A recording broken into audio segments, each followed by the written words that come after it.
Welcome to edit your soul. آج اپنی ہدایت و رہنمائی کے لیے دیکھیں گے پیدائش کی کتاب اور اس کا 6واں باب، انسان کی بدی۔ جب روئے زمین پر آدمی بہت بڑھنے لگے اور ان کے بیٹیاں پیدا ہوئیں تو خدا کے بیٹوں نے آدمی کی بیٹیوں کو دیکھا کہ وہ خوبصورت ہیں اور جن کو انہوں نے چنا ان سے بیاہ کر لیا۔ تب خدا نے کہا کہ میری روح انسان کے ساتھ ہمیشہ مزاحمت نہ کرتی رہے گی، کیونکہ وہ بھی تو بشر ہے۔ تو بھی اس کی عمر 120 برس کی ہوگی۔ ان دنوں میں زمین پر جبار تھے۔ اور بعد میں جب خدا کے بیٹے انسان کی بیٹیوں کے پاس گئے تو ان کے لیے ان سے اولاد ہوئی۔ یہی قدیم زمانہ کے سورما ہیں جو بڑے نامور ہوئے۔ اور خدا نے دیکھا کہ انسان کی بدی زمین پر بہت بڑھ گئی اور اس کے دل کے تصور اور خیال سدا برے ہی ہوتے ہیں۔ تب خداوند زمین پر انسان کو پیدا کرنے سے ملول ہوا اور دل میں غم کیا۔ اور خداوند نے کہا کہ میں انسان کو جسے میں نے پیدا کیا روئے زمین پر سے مٹا ڈالوں گا، انسان سے لے کر حیوان اور ریگنے والے جاندار اور ہوا کے پرندوں تک، کیونکہ میں نے ان کے بنانے سے ملول ہوں۔ مگر نوح خدا کی نظر میں مقبول ہوا۔ نوح کا نسب نامہ۔ نوح مرد راست باز اور اپنے زمانہ کے لوگوں میں بے عیب تھا، اور نوح خدا کے ساتھ ساتھ چلتا رہا، اور اس سے 3 بیٹے سم، حام اور یافت پیدا ہوئے۔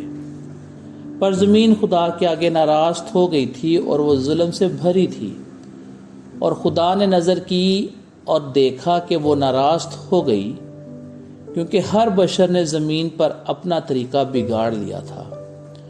اور خدا نے نوح سے کہا کہ تمام بشر کا خاتمہ میرے سامنے آ پہنچا ہے، کیونکہ ان کے سبب سے زمین ظلم سے بھر گئی۔ سو دیکھ میں زمین سمیت ان کو ہلاک کروں گا۔ تو گوپھر کی لکڑی کی ایک کشتی اپنے لیے بنا، اس کشتی میں کوٹھریاں تیار کرنا اور اس کے اندر اور باہر رال لگانا، اور ایسا کرنا کہ کشتی کی لمبائی 300 ہاتھ اور اس کی چوڑائی 50 ہاتھ اور اس کی اونچائی 30 ہاتھ ہو۔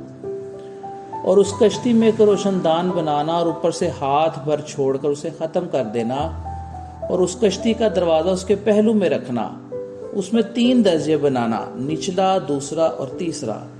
اور دیکھ میں خود زمین پر پانی کا طوفان لانے والا ہوں، تاکہ ہر بشر پر جو زمین پر جس میں زندگی کا دم ہے دنیا سے ہلاک کر ڈالوں۔ اور سب جو زمین میں ہیں مر جائیں، پر تیرے ساتھ میں اپنا عہد باندھوں گا، اور تو کشتی میں جانا، اور تو اور تیرے ساتھ تیرے بیٹے اور تیرے بیوی اور تیرے بیٹوں کی بیویاں اور جانوروں کی ہر قسم میں سے 2 اپنے ساتھ کشتی میں لے لینا، کہ وہ تیرے ساتھ جیتے بچیں، وہ نر اور مادہ ہوں، اور خود پرندوں کی ہر قسم میں سے، چرندوں کی ہر قسم میں سے، اور زمین پر رینگنے والوں کی ہر قسم میں سے 2 تیرے پاس آئیں، تاکہ وہ جیتے بچیں۔ اور تو ہر طرح کے کھانے کی چیز لے کر اپنے پاس جمع کر لینا، کیونکہ یہی تیرے اور ان کے کھانے کو ہوگا۔ اور نوح نے یوں ہی کیا جیسا خدا نے اسے حکم دیا تھا، ویسا ہی عمل کیا۔ خداوند کے زندہ پاک کلام کے پڑھے اور سنے جانے پر اس کی خاص برکت اور رحمت ہو، آمین۔ Welcome to edit your civil.